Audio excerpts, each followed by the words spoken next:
Hello friends, welcome to my channel. कैसे हैं आप सभी। लास्ट वीडियो में हमने इडियम्स और फ्रेजेस को डिस्कस किया था, तो आज हम इडियम्स और फ्रेजेस की लास्ट क्लास लेने वाले हैं और आज हम 20 वर्ड्स को कंप्लीट करके वीडियो को लास्ट तक कंप्लीट करेंगे और इसके बाद हम सिनोनियम और एंटोनियम की क्लास लेंगे। तो फटाफट हमारे वीडियो को सब्सक्राइब कर दीजिए क्योंकि इसके बाद सबसे इम्पोर्टेंट वीडियो आने वाली है।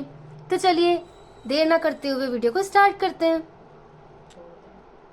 लास्ट वीडियो में हमने 180 वर्ड्स को कंप्लीट कर लिया था, तो आज 181 से स्टार्ट करते हैं। चलिए स्टार्ट करते हैं। क्रॉस योर फिंगर्स, इसका मतलब है to hope that things will happen in the way that you want them to, या to wish for good luck और सक्सेस।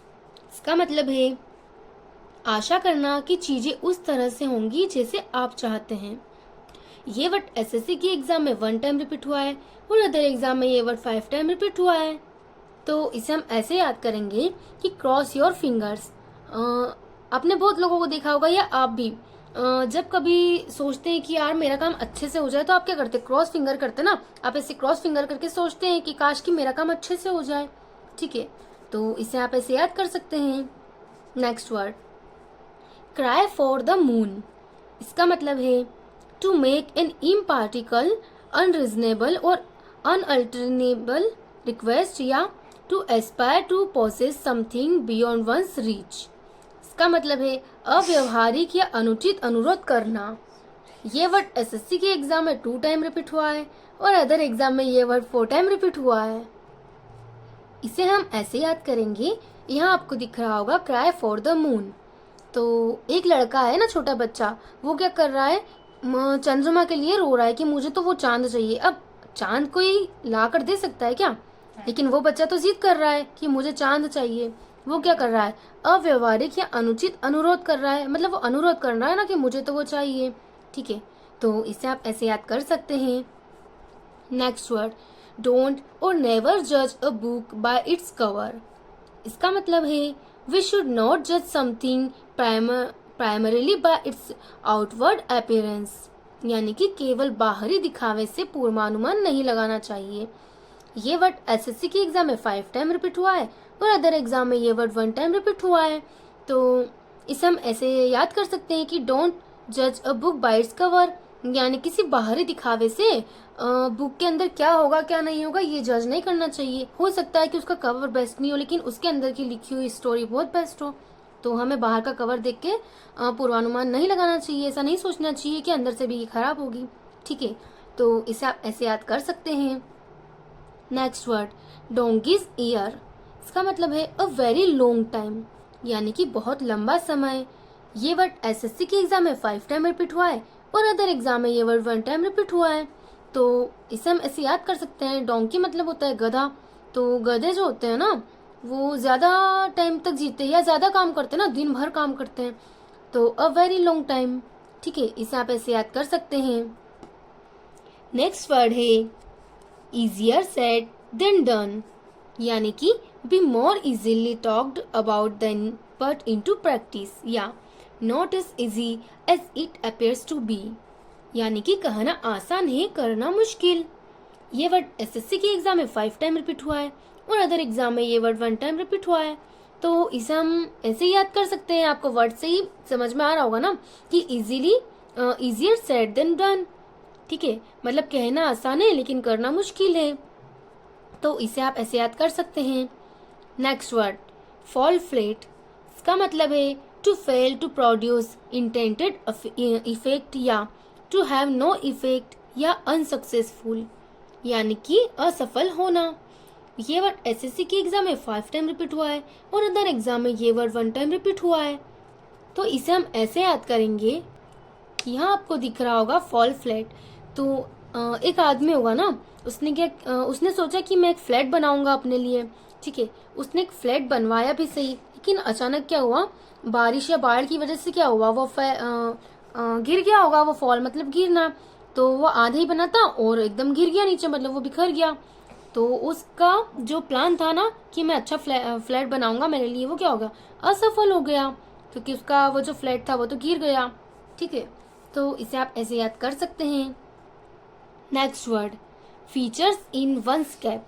इसका मतलब है a new and additional distinction या an accomplishment to be proud of, यानी कि 4 चांद लगाना या गर्व करने योग्य उपलब्धि। ये वर्ड एसएससी के एग्जाम में 4 टाइम रिपीट हुआ है और अदर एग्जाम में ये वर्ड 2 टाइम रिपीट हुआ है। तो इसे आप ऐसे याद कर सकते हैं, इसका मतलब है 4 चांद लगाना या गर्व करने योग्य उपलब्धि प्राप्त करना। फीचर इन वंस कैप, तो आप इसे ऐसे याद कर सकते हैं कि जो एसआई और ये जो होते हैं ना, तो वो जो सर पे हेड पहनते हैं ना, तो उनकी कैप में और उनकी जो ड्रेसअप रहता है ना, उनमें क्या होता है, स्टार लगे होते हैं ना। किसी की ड्रेस में 2 स्टार होते हैं, किसी की ड्रेस में 3 स्टार होते हैं। तो हमें उनको देखकर कितना प्राउड फील होता है ना, क्योंकि उन्होंने क्या किया, गर्व करने योग्य उपलब्धि प्राप्त की है। ठीक है, तो इसे आप ऐसे याद कर सकते हैं। Next word 40 wings. इसका मतलब है a short nap, sleep during the day, यानी कि झपकी। ये वर्ड एसएससी के एग्जाम में 5 टाइम रिपीट हुआ है और अदर एग्जाम में ये वर्ड 1 टाइम रिपीट हुआ है। तो 40 विंग्स का मतलब होता है जबकि, आप इसे ऐसे याद कर सकते हैं। Next word from rags to riches. इसका मतलब है to go from very poor to being very wealthy, यानी कि रंक से राजा होना या दरिद्र से धनवान होना। तो ये वर्ड एसएससी के एग्जाम में 2 टाइम रिपीट हुआ है और अदर एग्जाम में ये वर्ड 4 टाइम रिपीट हुआ है। इसे हम ऐसे याद कर सकते हैं कि from rags to riches. Rags rich मतलब होता है अमीर हो जाना और रैग्स मतलब गरीबी, गरीबी से अमीर में पहुंचना, यानी कि रंक से राजा हो जाना या दरिद्र से धनवान होना। ठीक है, इसे आप ऐसे याद कर सकते हैं। Next word get on somebody's nerves. इसका मतलब है टू बी एन इरिटेंट या अनोइज मी, यानी कि किसी का दिमाग खराब करना। ये वर्ड एसएससी के एग्जाम में 6 टाइम रिपीट हुआ है। तो इसे हम ऐसे याद करेंगे कि गेट ऑन समबडीज नर्व्स। एक इंसान होगा ना, तो वो क्या बाबा बाबा बीमार होता होगा, तो वो जब भी डॉक्टर के पास जाता है तो डॉक्टर क्या बोलता है कि नर्व्स, यानी कि तुम्हारी नर्वस सिस्टम में प्रॉब्लम है। तो वो इरिटेट हो जाते हैं इस बात से कि जब मुझे बुखार आ रहा है तो उससे नर्वस सिस्टम का क्या रिलेशन है ना। अब डॉक्टर से बाबा बाबा ये बोलता है कि तुम्हारे तो नर्वस सिस्टम में प्रॉब्लम है, तो वो इरिटेट हो जाता है। ठीक है, उसका दिमाग खराब होता है कि ये तो बाबा बाबा मुझे एक ही चीज बताता रहता है। तो इसे आप ऐसे याद कर सकते हैं। Next word give a piece of one's mind. इसका मतलब है टू रिबक समवन स्ट्रांगली या स्पीकिंग शार्पली या स्कॉल्डिंग या टू रिप्राइमंड। स्कॉल्डिंग और रिप्राइमंड मतलब होता है किसी को डांट लगाना या फटकार लगाना। ठीक है, डांटना। ये वर्ड एसएससी के एग्जाम में 6 टाइम रिपीट हुआ है। तो इसे हम ऐसे याद कर सकते हैं कि give a piece of one's mind, यानी कि एक आदमी है ना, उसे वैसे भी बहुत गुस्सा आ रहा था और उस ऊपर से सामने उसके सामने दूसरे लोग कुछ बोलने लगे, तो उसे पहले से गुस्सा आ रहा था और उसके सामने वाले खड़े लोगों पर क्या उसने क्या किया, अ पीस, यानी कि उसके गुस्से का एक टुकड़ा उसने सामने वाले पर भी उतार दिया, यानी कि उसने सामने वाले को भी बिना बात के डांट दिया। तो इसे आप ऐसे याद कर सकते हैं। नेक्स्ट वर्ड है go down like a lead balloon. इसका मतलब है to be received badly by an audience, यानी कि दर्शकों द्वारा बुरी तरह से नकारा जाना या पूरी तरह से विफल होना। ये वर्ड एसएससी के एग्जाम में 3 टाइम रिपीट हुआ है और अदर एग्जाम में ये वर्ड 3 टाइम रिपीट हुआ है। इसे हम ऐसे याद करेंगे कि गो down like a lead balloon. ठीक है, जो बलून है ना, अगर आप उसमें सुई छुपा देंगे, कुछ भी कर देंगे, तो वो फूट जाएगा या एकदम नीचे आ जाएगा ना। अगर हवा में उड़ रहा होगा तो एकदम नीचे आ जाएगा, उसकी सारी हवा निकल जाएगी, यानी कि वो पूरी तरह से विफल हो जाएगा। तो इसे आप ऐसे याद कर सकते हैं। Next word go to the dogs. इसका मतलब है टू बी रूइंड या डेटियोरेट शॉकिंगली, यानी कि बर्बाद हो जाना। ये वर्ड एसएससी के एग्जाम में 6 टाइम रिपीट हुआ है। तो आपको जहाँ भी ये डॉग वर्ड दिखेगा ना, ये ऐसी चीजों से संबंधित होगा कि किसी बैड सिचुएशन में होगा या बर्बाद हो जाना, ऐसी चीज के लिए ये डॉग्स वर्ड इसीलिए रिलेट होगा। ठीक है, तो गो टू द डॉग्स, यानी कि ये बर्बाद हो जाना, आप इसे याद कर सकते हैं। Next word green thumb. Next word है ग्रीन थंब। इसका मतलब है to have a natural interest in gardening, यानी कि बागवानी में रुचि होना। ये वर्ड एसएससी के एग्जाम में 2 टाइम रिपीट हुआ है और अदर एग्जाम में ये वर्ड 4 टाइम रिपीट हुआ है। तो ग्रीन थंब, ग्रीन क्या होता है? हमारे आसपास के पेड़ पौधे या हरियाली। तो जिन लोगों को गार्डनिंग में मतलब इंटरेस्ट होता है ना, या बागवानी में रुचि होती है, उन्हें बोलते हैं ग्रीन थंब। तो इसे आप ऐसे याद कर सकते हैं। Next word, hue and cry. इसका मतलब है a noisy expression of anger या प्रोटेस्ट या लाउड क्लेमर, यानी कि कोलाहल। ये वर्ड एसएससी के एग्जाम में 3 टाइम रिपीट हुआ है और अदर एग्जाम में ये वर्ड 3 टाइम रिपीट हुआ है। तो इसे आप ऐसे याद कर सकते हैं। एक बच्चा जो है वो क्राई कर रहा है, रो रहा है, मतलब बहुत ज्यादा जोर जोर से रो रहा है, वो चुप ही नहीं हो रहा है। वो नॉइजी एक्सप्रेशन मतलब शोर मचा के रो रहा है ना एकदम। तो इसे आप ऐसे याद कर सकते हैं कि एकदम कोलाहल मचा रहा है सब जगह रो रो के। ठीक है। Next word, ill at ease, यानी कि टू फील अनकंफर्टेबल और वरीड इन अ सिचुएशन, यानी कि असहज होना। ये वर्ड एसएससी के एग्जाम में 4 टाइम रिपीट हुआ है और अदर एग्जाम में ये वर्ड 2 टाइम रिपीट हुआ है।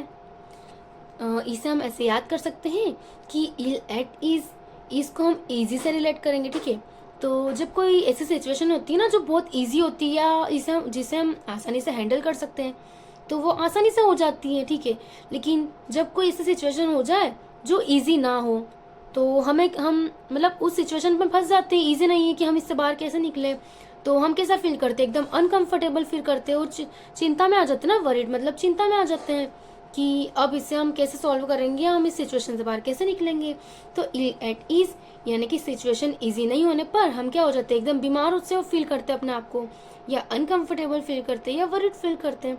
तो इसे आप ऐसे याद कर सकते हैं।